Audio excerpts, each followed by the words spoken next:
Hi, those of you who know me know I love to play board games. I played over 50 this year, and I wanted to talk about the 10 that I spent the most time with. Number 10, Aeon's End Legacy. I played at least 8 hours of this game. I wanted to play more, but it was a campaign, and I was playing with 2 people that did not like it as much as I did, and I just keep trying to make it happen and it's not happening. But I think it's really fun. Let me tell you why. I'm gonna sound like a child here, but what I loved about this game is it reminded me of like when you have a Christmas calendar and you open up those little doors and there's a chocolate behind it. Like this, you get to like rip open this little thing and there's stickers and you get to read through them and decide which sticker you're gonna peel off and stick to your little character, and you named your guy and then you stick the sticker on here and you get to name your power. And at one point I got to have fun, naming my ability that heals our city Spark of Life, but then I got frustrated later and changed it to Spank of Life, and that just gives my character some little personality. But you're not just putting stickers on this big thing, you're putting stickers on your cards, and in the game you start out with these cards and you're buying more cards, and sometimes bad guys come out and they put stickers on your cards that make your card permanently worse. So that means for the rest of the game, whenever I get this card, I'm gonna go, if only I'd killed that guy 3 games ago. My biggest critique of this game, other than the awful artwork on some of the envelopes, is this just sense of existential dread it gives you while you're playing it sometimes, because there might be this giant mushroom out, and he also puts out some clouds and some spores, and one of your old teammates, and she has this powers growing, and it's just so much is happening, and we kept losing, and that's hard. So even though I may never finish this campaign, and despite the fact that I've desecrated this game with so many stickers, apparently, if I want to, I can actually just play regular Aeon's End with no legacy out of this box, and it's got all the stuff I need to do that. So I can just invite anyone over and go against the fungal meshier whenever I feel like it. And that was really generous of you, so thank you. Thank you, Kevin. Number 9 is Lord of the Rings, the card game. So this is a cooperative game. It's made by Fantasy Flight, and it's Lord of the Rings. So those are 3 of like my favorite things. So surely you'd think I would absolutely love this game, but I didn't really love this game. It's just a lot of the times I was like, okay, for my turn, I'm gonna use her to go on a quest because that number is high. And that number's high for defend, so I'm going to use him for defend. And that guy's number's high for attack, so I'm going to use him for attack. And I can't afford to bring any of these cards in until a couple more turns. And there's a lot of bad guys here. And I can see why some people like this game. I think a lot of the appeal of this game is buying lots of content and like adding things into your deck and feeling cool about putting these cards that you've chosen. And I thought maybe I'd get into that, but I don't know. At the end of the day, it felt like this game wanted me to go spend more money, and the base game just didn't do it for me, so I couldn't convince myself to do that. The 3 scenarios that are in this box, just one was too easy and one was ridiculously hard, and not in a oh, I bet we can do this way. In a crushing way, in a I guess I need to go buy more cards to do this way, and why would I do that? So I know some people love it, but it just wasn't my cup of tea. My 8th most played game this year was Settlers of Catan, and I have to say there's some nostalgia here because this was probably my first board game I bought as an adult. I got as an adult as a gift. And I fell in love with it, and we would have Catan nights, and we when I worked at camp, we would play whenever we got the chance. I mean, this is an old copy. It was at a time in my life when I still would write my name on the cover of a board game. And look in the inside cover too. I was really worried about losing this apparently. Now, part of the reason I play this so much is because my family and friends, so many of them love this game, and you know, I'm always down for Catan. Call me old-fashioned, but I still think with all the board games that I've played that this is a great game. What keeps me coming back to this game even 10 years after I was introduced to it and I've played hundreds and hundreds of times is that it is so competitive, and yet you have to work with the people around you if you want to do well, and that is an interesting and fun tension that I love. And I also love how at the beginning of the game you have this grand idea of how your strategy is going to work out, and you just slowly have to come to terms with the fact that none of those things will probably happen, and you have to adjust and adapt, and that's exciting. Like at the beginning of this game, I'm so excited. I'm sitting here on this 8 brick and I've got this 8 brick port and I'm like, sweet, I don't have to worry about my competition. I can just keep rolling brick and just porting it and getting my own resources. And I just need to get some wood. And there's only one good wood place in the game, and I'm racing this red guy for it, and we just both want to build on this spot. Even though orange is currently winning the game, there's no way I'm trading with you, red, because you're going for the same place I'm going. And so we're all just trading with white over here, who's unfortunately just kind of stuck in his corner of the map. And when you can convince people to trade with you, and when your numbers get rolled, and when you don't constantly have the robber on you, and you win the game, it's very exciting. You feel very, very good about yourself. But that doesn't often happen in Catan, and what happens instead is simply suffering. After all, you can roll these dice turn after turn, and you're just waiting for that 8 to get rolled, and it never does.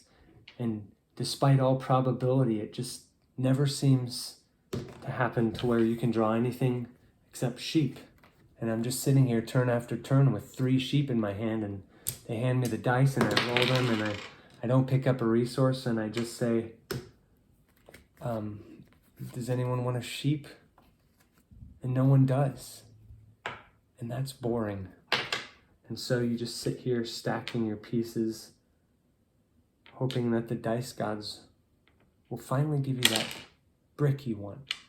But it never comes. But if you can convince yourself that without suffering we wouldn't really know what true joy is, then perhaps you will love Catan as I do. Number 7.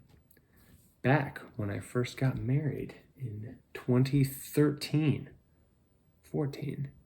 Wow, I should know that. Anyways, one of our wedding gifts was Dominion. And it has been one of the games we have played over and over and over again throughout the years, and continually makes it on my top 10 lists. Let me tell you why. What I love about Dominion is, on the surface, it's very simple. You have 5 cards in your hand. On your turn, you can play some cards to do stuff and buy some new cards and add that card into your deck. You discard your hand, and then when you draw cards, check it out. I just got that card I bought, and now I'll be able to play that on my next turn. And that feels nice. And you're trying to buy these things that cost 8, which is impossible to do at the beginning of the game because you can only have 5 at the beginning of your game, if you're lucky.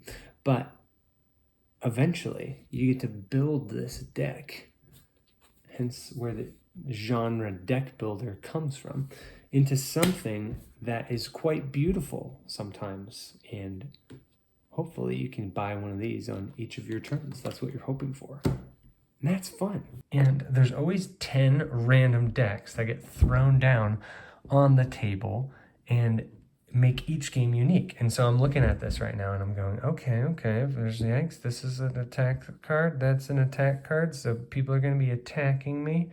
Oh, I've got some ways to trash some cards. And okay, I could maybe play an aggressive strategy, or I could play a thin deck. Oh, but this rewards me for having a lot of cards, so maybe I'll try to have a large deck strategy. There's just so much, you know, so many decisions I can make. And that's how Dominion can really shine, is watching your friend across the table go for a very different strategy than you, and both of you are kind of close, even though they look so different, and you're drawing your different cards, or maybe they're going for a similar one, but their draws are just a little bit better. That's exciting stuff. And if you get absurdly into this game and buy 5 expansions like we did, then you have infinite possibilities. But let's talk about number 6, Imperial Assault. Now, everything I've talked about so far has actually been pretty accessible. Like, I think anyone watching this could probably pick it up and do okay. This is not the case. This has a learn to play guide and then a rules reference that has all the times you'll need to open this up and check rules. I even made little laminated player guides because it's so complicated. And we haven't even talked about the campaign guide, which walks you through how to run a campaign. So you can just stop listening if you've already become overwhelmed. But this game is well worth it if you're willing to do your homework, because it provided the most tactically satisfying event of the year. What made this game so fun is that it's a team versus 1 game. So 3 of my friends would show up every other Wednesday night and stick their little characters in this hallway, and I'd read this little story thing, and then I would get to bring in my stormtroopers, and you know, where I'd try to arrange them in a way to where I'm shooting them and they're trying to hide behind these corners and, you know, take their shots, and boom, they kill a stormtrooper, and they think they're doing great, but I've been saving up some stuff, and boom, some Trandoshan hunters just pop up and start running down the stairways, and they're like, no, and they kill one of them, and they think they're doing okay, but, you know, then I can bring in this monster from Attack of the Clones, and they go, oh no, but they kill him, and you know, then they're like, maybe we can get out of this room, but then an ATST shows up and they go, oh no. And that's exciting, and it's Star Wars, and Star Wars is cool, and this game just feels like Star Wars. It feels like you're running around fighting the Empire, and I was the Empire, and that felt fun. Number 5 is Gloomhaven, Jaws of the Lion. Once again, a lot of you would be immediately scared off by the 2 very thick books. And what is this supplemental scenario book? You know, it's a lot. It's intimidating, but it's actually pretty simple. On your turn, take your little guy, and you know, put 2 cards down, right? And you do 1 top thing and 1 bottom thing. And that's it. So this is a co-op game. You're working together with your fellow people to kill monsters. Very simple idea, but very nice. There's actually a fun little story going on here. I mean, there's so much to like. You got this map of Gloomhaven that, once again, you get to put stickers on, and that's fun. And look, that happened. We made a mistake, and now that's permanently there. That's cool, exciting. It makes you feel like things matter.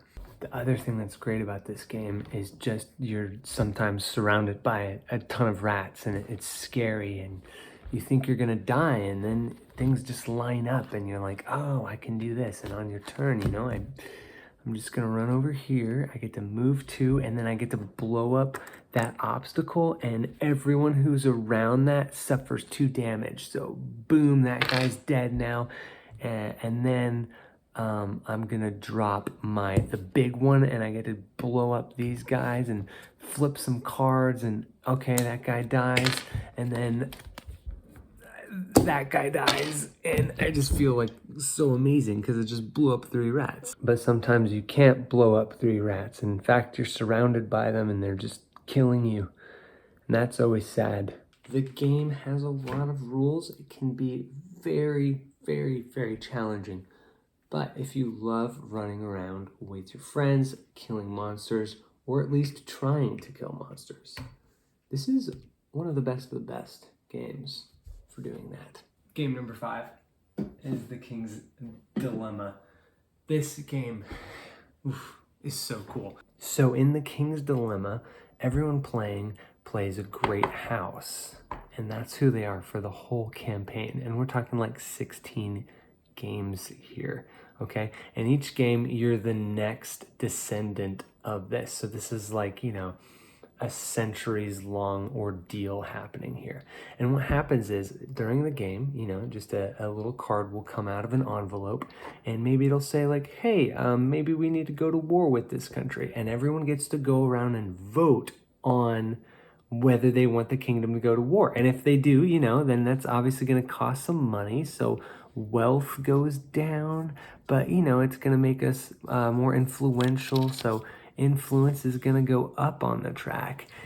And what's so funny is we all don't really care about the war. We want specific things. Like, for instance, my character might want everything to be up on the track.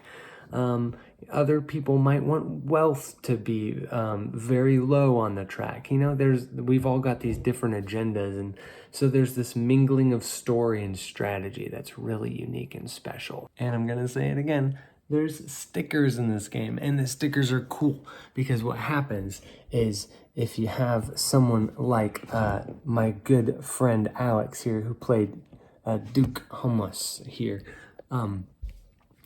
he accidentally caused infertility in the kingdom forever.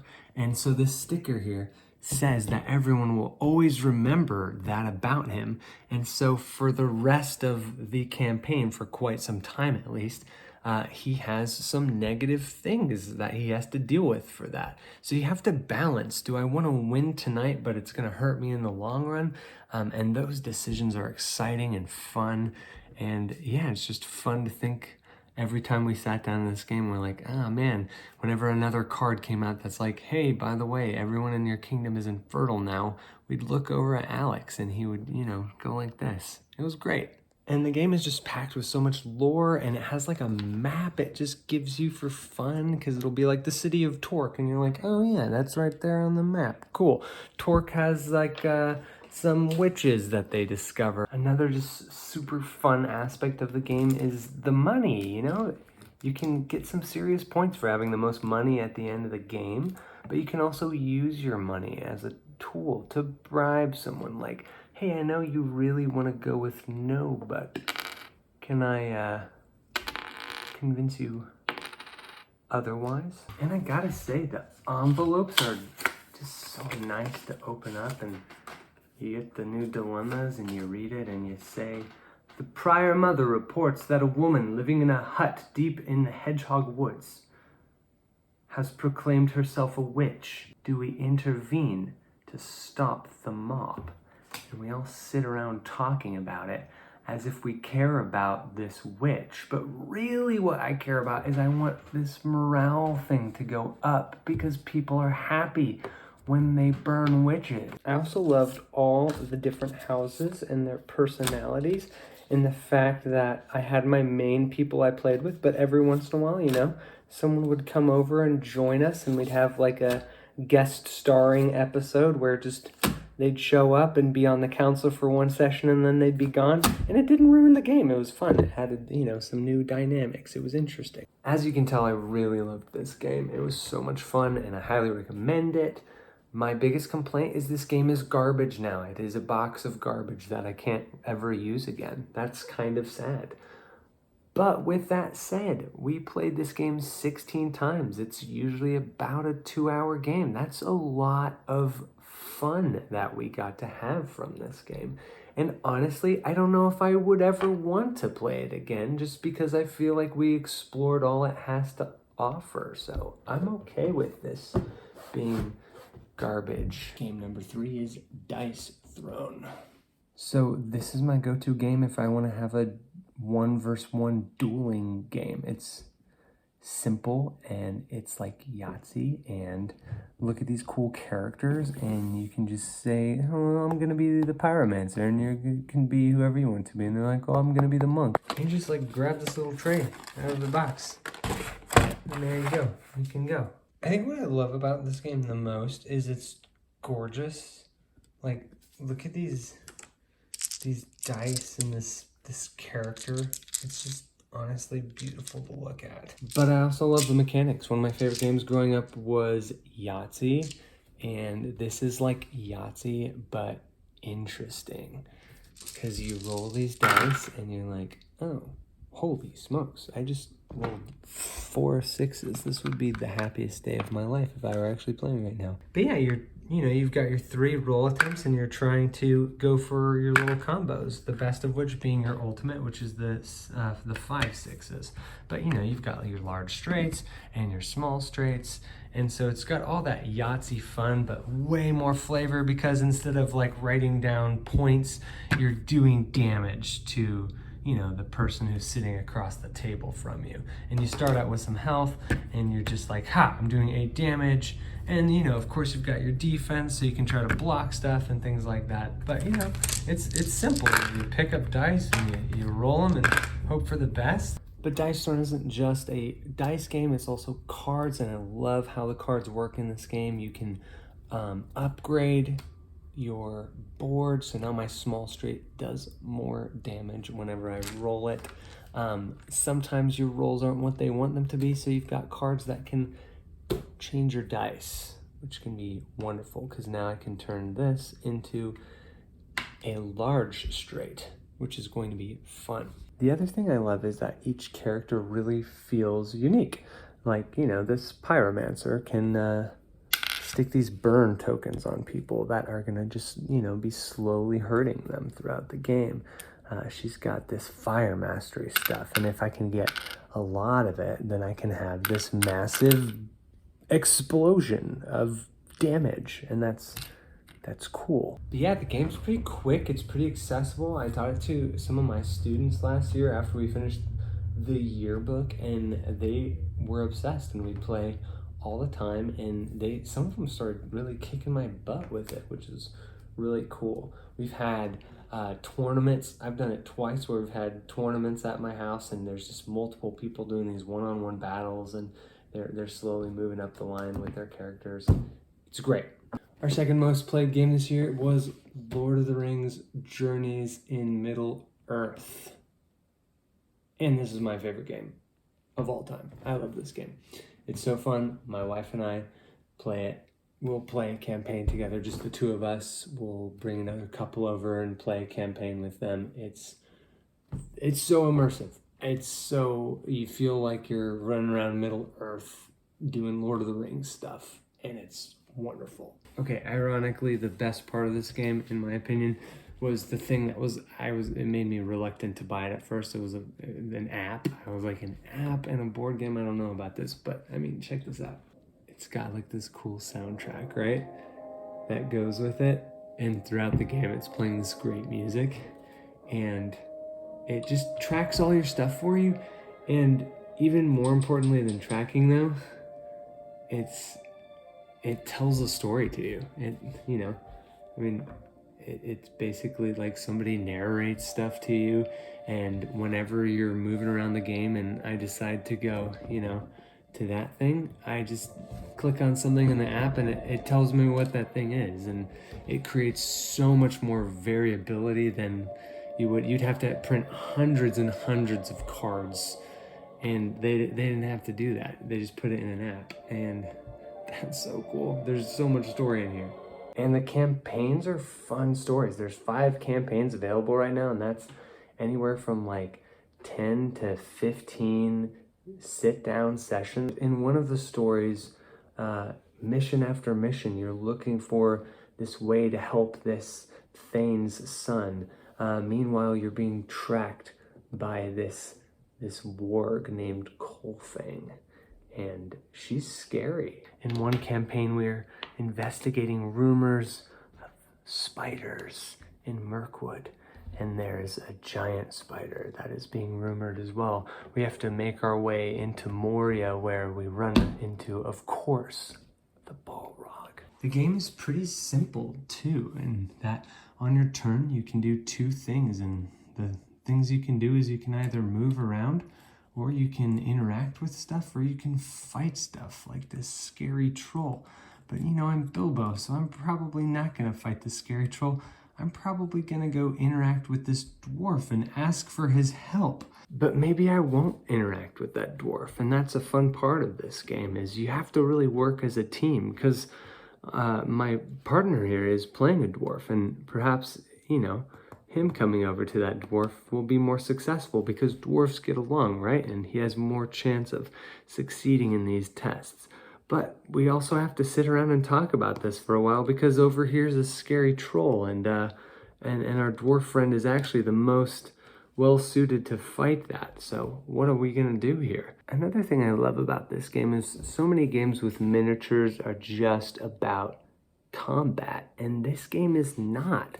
Like, yeah, I could run up and kill this warg, and he is scary, and you might need to eventually do that, but there's other stuff to do on your turns. Like, there's these, like this spider web rumor you have to investigate. That's gonna help us with the objective. Over here, there's an archery competition, and that might seem very trivial considering there's a scary warg right here, but then again, sometimes you enter an archery competition and get something really neat out of it. Maybe talk to this dwarf over here. Sometimes making friends is good in life. It's not all about killing trolls. And the uniqueness of each of these characters makes these conversations more interesting. I love how Bilbo is just not very mighty, but he's very witty, and so I need to play according to those stats. The customization of this game is also so great for replayability. Like, I'm playing Bilbo right now. Bilbo, of course, has Bilbo cards that he adds into his deck. He's got basic cards added to his deck, but I also get to choose what kind of role I want to take on. His suggested role is burglar, right? Bilbo the burglar. But I decided to play him as a musician. So instead of going around hiding all the time, I'm actually following my teammates around and singing them songs to inspire them to do their tasks better. I could also be a captain or a guardian and help guard people, or a smith and make people's weapons better. You can play with these different customizations to make your character the kind of character you want to play. And I can't go without saying the miniatures in this game are gorgeous, and it was what got me into painting miniatures, and I love painting miniatures now, and these are just fantastic ones. And even though, once again, this is a game with a very, very thick rule book, as long as you have one person who can get familiar with this, it's really easy to teach your friends. I mean, they're gonna go around, interact with things, and flip some cards and see if they're successful. You know, the strategy of the game is mostly who's going to do what, and also what cards you decide to put in front of you. You get these little cards every once in a while, and you might stick this one in front of you, which is going to help you be just a little more spirited the next time you have to walk through a dark cave or something like that. But maybe you don't have any dark caves you're walking through, so instead I'll prepare some food in case I need to get rid of some of my wounds. And now for my most played game of the year, it's going to Dice Throne Adventures. I played so much Dice Throne Adventures this year. I know I've already talked about Dice Throne, and this takes your character from Dice Throne, and now you can, instead of fighting your friend, you can fight with your friend against the game. So in Dice Throne Adventures, I get to move around a map, flip over some tiles, and a bad guy pops out. One thing I love about this game is the little AI system for rolling dice. You know, I just have this little roll objective, and I just pick up these dice, and I'm basically rolling for the bad guy, and this round I'm just going for the slashes. And I pick him up and boom. Okay, so he only got 3, and I'm really happy about that because now he only does 5 damage to me. And then I get to take my turn and I roll my dice. So this whole game I'm working my way out to get to this Mad King guy, and he's super scary and terrifying. And once again, I'm just rolling dice for him and hoping he doesn't roll the scary stuff like that one. And I'm such a sucker for these loot cards they made. Like, I love this element of the game where I can like earn these cards that I get to put in my deck. And sometimes you get to add these legendary loot cards into your deck. And look at this, it's holographic. I know I sound like a 90s kid collecting Pokemon cards, but adding a holographic card into my deck that is going to permanently allow me to add 2 damage to the rest of my attacks, that gets me really excited. I love upgrading my guy, and being able to upgrade him through the whole campaign is super cool. So the biggest reason this game got the most play this year, other than the fact that I just love Dice Throne, is that it is fantastic to play by yourself. And that's so weird to say, because for the longest time, whenever people talked about solo board gaming, I thought that was so strange. But I got super into it this year, and I really enjoyed playing this game by myself. So I was able to stay up late and put a bunch of hours into it. But it's also really fun with multiple people too. I've played with 2 players and 3 players, and you just run around and you're rolling your dice, and instead of hurting each other, you're hurting this bad king who needs to die. I also love that the game has these campaign sheets that you can fill out and track your progress. I did 3 campaigns already, and with more difficulty level, and I'm still excited to do more campaigns. So there you go. Those were my 10 most played games of the year. I had a lot of fun playing them, and yeah, please let me know if any of the stuff I talked about you're interested in or you have questions in, because clearly I enjoy talking about board games. Have a good one.